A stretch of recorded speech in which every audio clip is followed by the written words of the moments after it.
कैसे हो आप सब? उम्मीद करता हूँ मस्त होगे और अपनी पढ़ाई में एकदम व्यस्त होंगे। तो बच्चों, मैं अभिषेक तो आपका पढ़ाई एकेडमी के ऑफिशियल यूट्यूब चैनल और आपकी अपनी पढ़ाई एकेडमी पर स्वागत करता हूँ। तो बच्चों, आज हम लोग सेक्शन बी स्टार्ट करने वाले हैं सैंपल पेपर का। इस बार सैंपल पेपर जो है हमारा सेक्शन बी एक ही वीडियो में कवर करेंगे। जैसा हम लोग ने डिसाइड किया था इस सैंपल पेपर को स्टार्ट करने से पहले कि एक वीक या 5 डेज में हम लोग पूरा सैंपल पेपर खत्म करेंगे। तो चलिए बिना देरी किए हुए स्टार्ट करते हैं। तो क्वेश्चन नंबर जो सेक्शन बी का पहला क्वेश्चन है, उस एग्जाम का 21st क्वेश्चन होगा, उसको देखते हैं। ये पहली बात तो कितने नंबर्स के होंगे? ये आएंगे 2 मार्क्स के क्वेश्चन आएंगे, ठीक है। 2 मार्क्स के एक क्वेश्चन। तो इसमें ऑप्शन होगा, 21st वाला क्वेश्चन में ऑप्शन है। पहला क्या है? अलाइन। देखो पहले मैं दोनों बताऊंगा। पहला जो क्वेश्चन दिया हुआ, align intersect the y axis and x axis at the point p and q।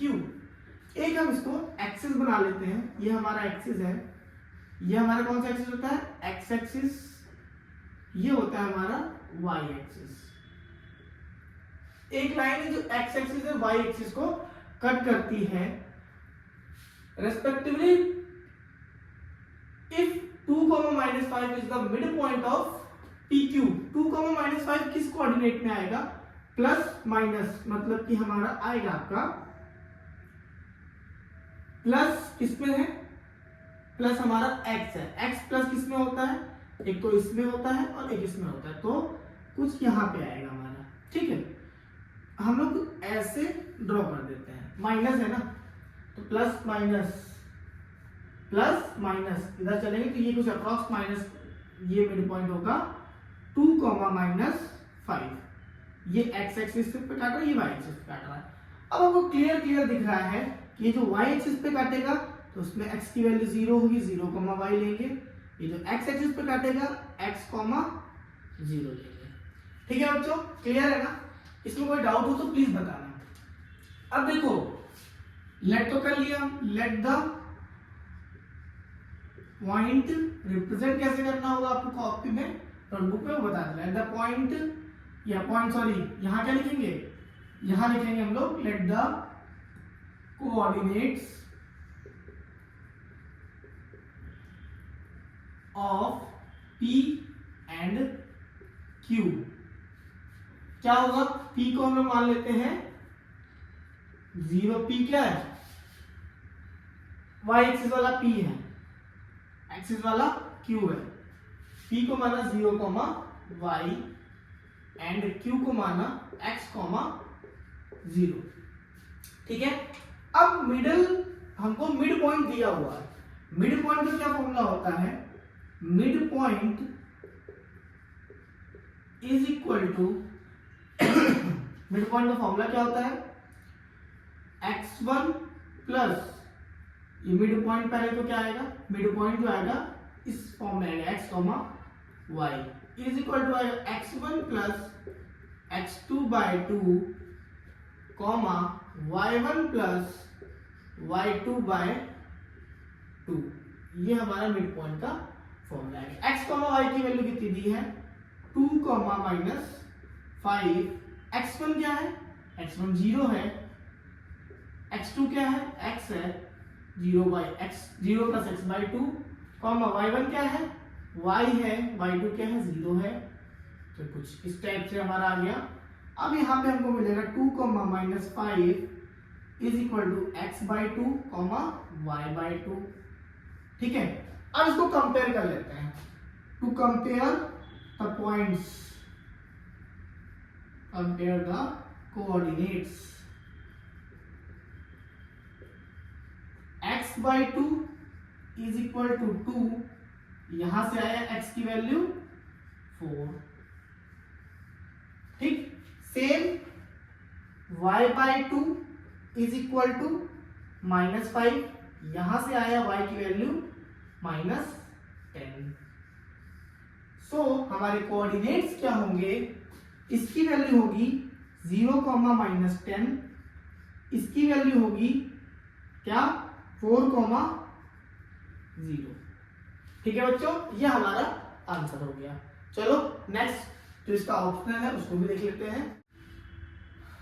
अब इसका ऑप्शनल वाला देखिए बच्चों क्या बोलता है, if the two vertices of triangle A B सी,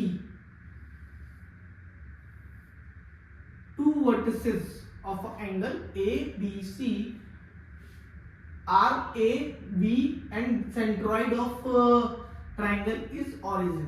ठीक है, तो ध्यान से इसमें एक्सिस बनाने की जरूरत नहीं है, इसमें एक्सिस बनाने का कोई जरूरत नहीं है, क्योंकि ऑरिजिन अगर कोई पॉइंट दिया होता तो बना भी लेते हैं। चलो ठीक है, ये हमारा a -3,1, b 0,-2 एंड c है फाइंड करना है। ये हमारा ओरिजिन है, सेंट्रॉइड क्या है इसका, ओरिजिन, ओरिजिन की कोऑर्डिनेट क्या होता है 0,0। ठीक है, अब बताना है third vertex of the triangle, ये हमको बताना है। सेंट्रॉइड जैसे मिडल, जैसे मिड पॉइंट निकालते हैं वैसे ट्राइंगल में सेंट्रॉइड का फॉर्मूला होता है सेंट्रॉइड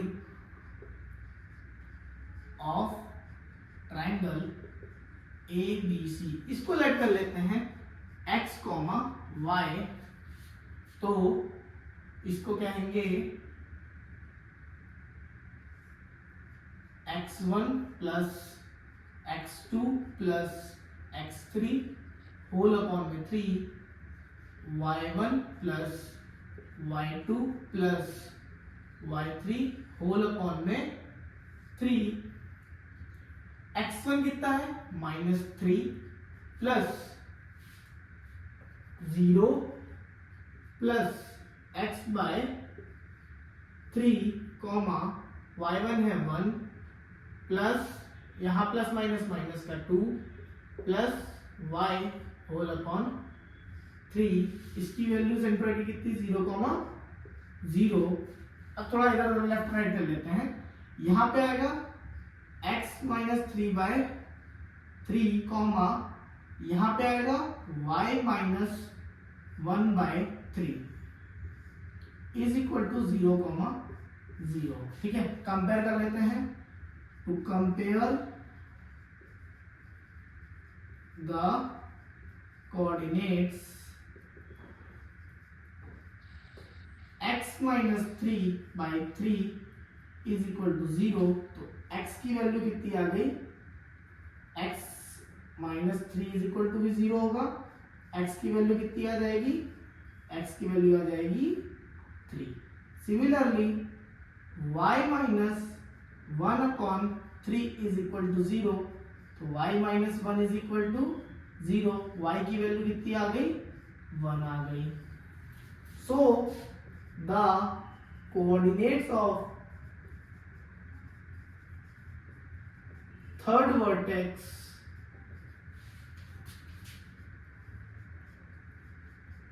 इज इक्वल टू 3,1। ये हमारा क्या होगा बच्चा, ये हमारा आंसर हो जाएगा। ठीक है बच्चों, चलो नेक्स्ट क्वेश्चन की तरफ बढ़ते हैं। तो बच्चों नेक्स्ट क्वेश्चन देखिए, क्वेश्चन नंबर 22 जो है, सबसे पहले इसमें पूछ रहा है, ये तो नंबर आपके दो जेब में रखे हुए हैं। अगर इस टाइप का क्वेश्चन है 2 नंबर आपके जेब में रखे होंगे। 2 नंबर जेब में रखने के लिए आपको थोड़ी हल्की फुल्की मेहनत की, जो स्टार्टिंग में कुछ चैप्टर है ना उनको कर लो। एपी तक का चैप्टर तो कुछ भी नहीं है, हल्के फुल्के हैं। चैप्टर स्टार्ट तो ट्रिग्नोमेट्री के बाद से, हाइट एंड डिस्टेंस थोड़ा कॉम्प्लिकेटेड चैप्टर है, उसके बाद जो भी चैप्टर्स हैं उसके पहले वाला चैप्टर बहुत ही इजी है, थोड़ा ध्यान से पढ़ लो। अब 20 सेकंड का इसका सॉल्यूशन दिखा रहा हूं मैं। ठीक, इसमें क्या है, कंपोजिट नंबर प्रूफ करना है। चलो क्या लिखा हुआ नंबर क्या है, 3 × 5 × 7 × 9 × 11 प्लस 11। देखो अगर देखा जाए तो ये एक टर्म है, ये एक टर्म है, दोनों में से क्या कॉमन दिख रहा है, 11 कॉमन दिख रहा है। तो 3 × 5 × 7 × 9 प्लस 1, 11 इज इक्वल टू में आ गया 11, 3 5 जा 15, 15 3 5 15, 15 7 जा कितना होता है 105 इंटू 9 प्लस 1। यहाँ पे आया 11, यह आया 945 प्लस 1, 11 इंटू 946। अब देखो हम यहाँ पे भी कह सकते हैं, बट थोड़ा और आगे चल लेते हैं। 11 इंटू 946 का प्राइम फैक्टराइजेशन हो सकता है क्या? पहले तो ये 2 से चला जाएगा, कितने टाइम में जाएगा? 2 अब इसी को ब्रेक करते चलना, ठीक है। 2 4 जा 8, 7 जा एंड 3 जा, ठीक। अब 473 को भी ब्रेक करते हैं। 3 से जाएगा? नहीं जाएगा। 3 का क्या होता है? सम ऑफ ऑल डिजिट क्या होती है? 3 से डिविजिबल होती है। 4 7 11 3 14 नहीं हो रहा है। इसके बाद आता है क्या? 5 से भी नहीं जा रहा है। 5 एंड में 5 या 0 होना चाहिए। 7 11 से ट्राई करते हैं, तो 11 से जब ट्राई करेंगे तो 11 4 जा 44, यहाँ 3 बचा, 3 से 33, ये आया आपका कुछ, ठीक। अब देखो हम यहाँ पे क्या कह सकते हैं? Since there are more than 2 fractions, so this is composite number। अगर नंबर और 1 होता तो वो प्राइम होता, composite नंबर, ठीक है। चलो अब इसके बाद इसका ऑप्शनल पार्ट जो है वो देख लेते हैं। इसका एचसीएफ निकालना है, तो एचसीएफ के लिए सिंपल सा है, प्राइम फैक्टराइजेशन। टाइम वेस्ट ना करना, यहाँ पे एक साथ ही कर सकते हो करना चाहो तो, ठीक है। टाइम बिल्कुल वेस्ट मत करना। 345, 405, 270, 549 93 12, 549 729, 3 से चला जाएगा। 3 1 जा 3, 3 1 जा 3, 3 5 जा 15, 3 1 जा 3, 3 3 जा 9, 3 5 जा 15, 3 9 जा 27, 0। अब देखो 5 1 6 1 7, ये तो 3 से नहीं जाएगा। 5 3 8 1 9 और 9, ये 3 से चला गया, ठीक है। तो ये आया 5 3 4 जा 12, 3 5 जा 15, 3 से गया 30 टाइम में, फिर से 3 से कितना जाएगा? 15 टाइम में एंड 10 टाइम में। 3 से कितने टाइम में गया? 5 टाइम में। अब 345 की तो नहीं, अभी किसका आ रहा है? 345 का भी निकालना होगा, 405 का भी निकालना होगा एंड 270 का निकालना होगा। तो देखो अगर हम लोग इस पूरे यहां तक कर चुके हैं ना, तो 5 1 जा 5 आएगा, ठीक है। यहाँ पे 10 अभी कॉपी कर देंगे, ठीक। तो 405 का क्या हो गया? 3 इंटू 3 इंटू 3 इंटू 3 इंटू 5। अब 5 2 जा 10, ठीक। 2 1 जा, तो यहां पे आ गया 2 इंटू पूरे 3 आ जाएंगे, 3 इंटू 3 इंटू 3 इंटू 3 इंटू 5, ठीक है। यहाँ मैं बॉर्डर दे दे रहा हूँ, मिक्स हो जा रहा है, ठीक है। अब 345 का देखते हैं कैसा होगा। 345 से एक बार में एक 3 डिवाइड कर चुका है, ठीक है। अब ये यहाँ तक का 115 कॉपी होता आएगा। 5 से जाएगा कितने टाइम में? 23 टाइम में। तो 5 इंटू 23 क्या है? एक prime factorization, prime factor number है 23, ठीक है। अब इसका एचसीएफ ले लेते हैं। तो एचसीएफ ऑफ 345, 405 एंड 270, तो इसका एचसीएफ क्या होगा? कॉमन देख लो क्या क्या है। एक 3 तो सब में कॉमन दिख ही रहा है हमको, ठीक है। एक 5 भी कॉमन दिख रहा है सब में, तो 3 इंटू 5 इज इक्वल टू 15। ये क्या हो जाएगा? हमारा आंसर हो जाएगा, ठीक है। चलो बच्चों, उम्मीद करता हूँ क्वेश्चन आपको समझ में आ गया होगा। नेक्स्ट क्वेश्चन की तरफ बढ़ते हैं। अगर इसको कोई डाउट होता है तो प्लीज आस्क। ये आपका रफ वर्क है, इसको आपको कॉपी में रिप्रेजेंट करने की जरूरत नहीं है, ठीक है। नेक्स्ट क्वेश्चन चलते हैं। तो बच्चों नेक्स्ट क्वेश्चन देखिए, क्वेश्चन नंबर 23 क्या कहता है। क्वेश्चन ध्यान से पढ़ना।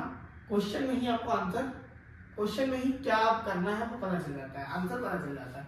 इन a tangent, if a tangent is drawn from a point A, एक पॉइंट ले लेते हैं हम लोग इसे, यहाँ पे टेंजेंट ड्रॉ करते हैं,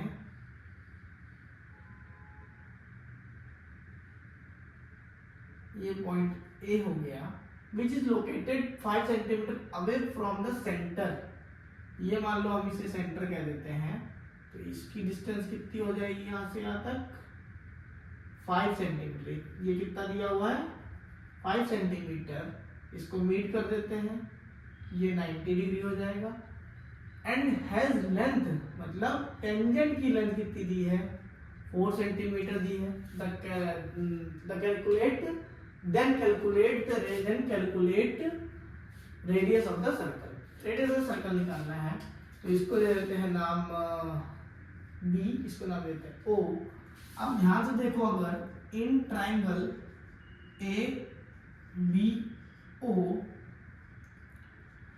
angle B is equal to 90 degree, ये हमारा रीजन लिख देना, टेंजेंट वाला जो रीजन होता है 90 डिग्री क्यों होता है, ठीक है। अब बाय अपने जो पाइथागोरस बाबा है ना, पाइथागोरस थ्योरम,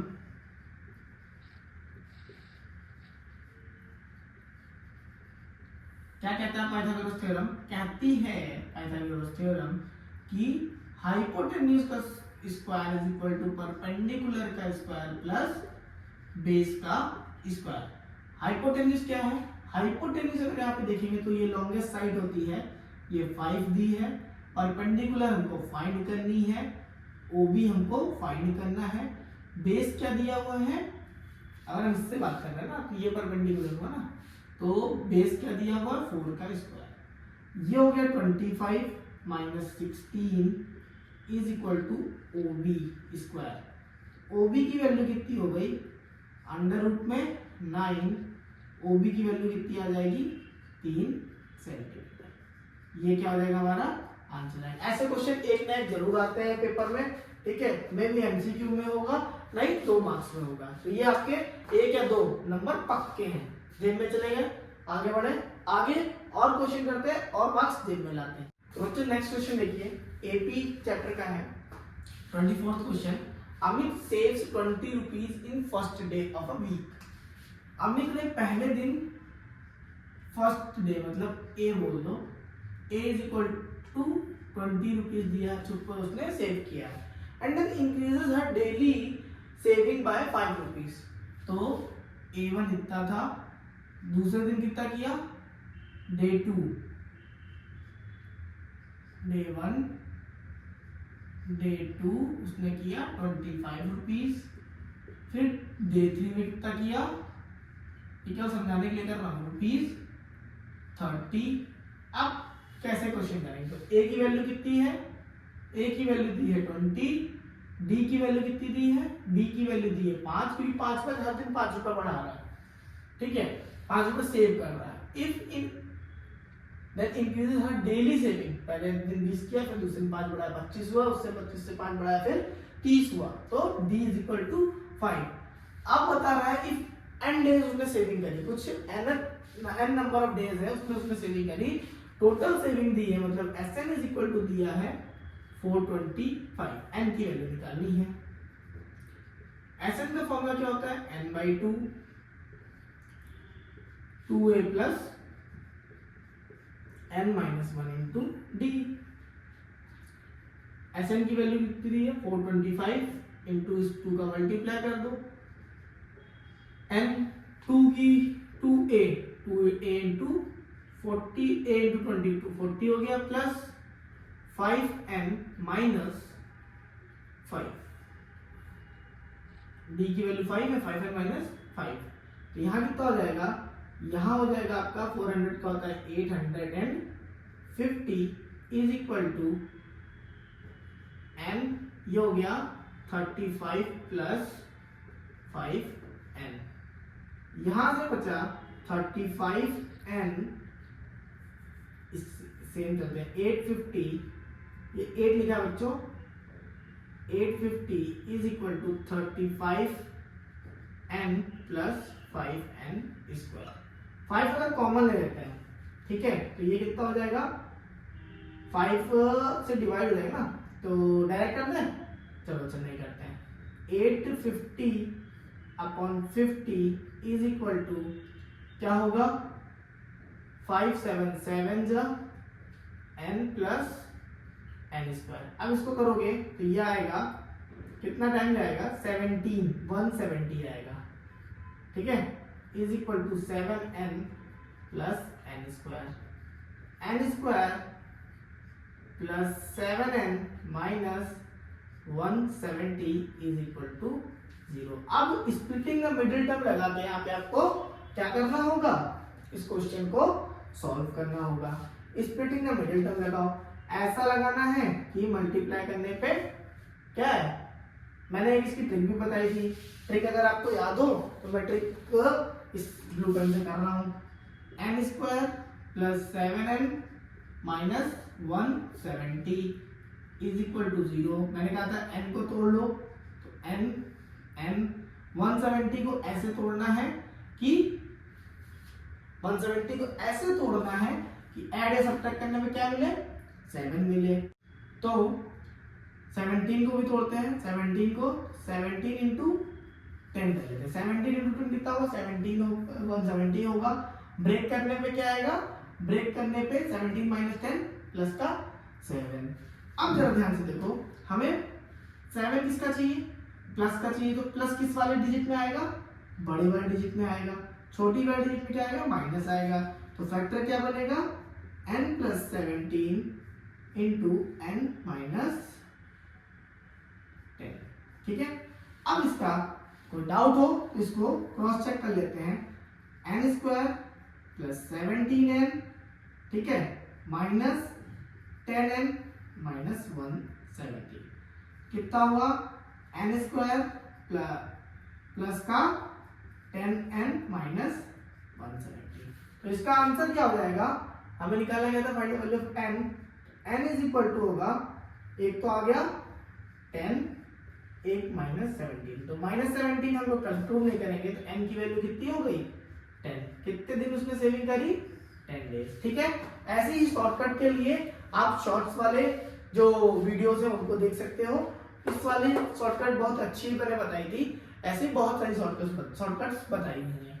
चलो इस सेक्शन बी का लास्ट क्वेश्चन देखते हैं और उसको कंप्लीट करते हैं। तो बच्चों देखिए, बड़ा शानदार क्वेश्चन है, प्रोबेबिलिटी चैप्टर का है। बहुत ही अच्छा क्वेश्चन, अभी तक का मैंने जितना करा है बहुत अच्छा क्वेश्चन मेरे को ये लग रहा है। बहुत ही बच्चे इसमें कंफ्यूज होंगे, बट कंफ्यूज नहीं होना है क्योंकि आप किससे पढ़ रहे हो, अभिषेक सर से, ठीक है।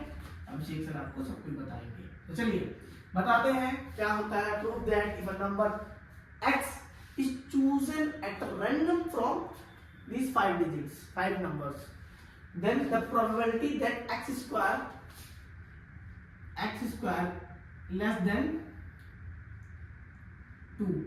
अब इसमें से हमको ऐसे कौन कौन से नंबर हैं जो x, मतलब एक x मान लो कोई भी नंबर एक निकाला जो 2 से, जिनका स्क्वायर करने पे 2 से कम मिले।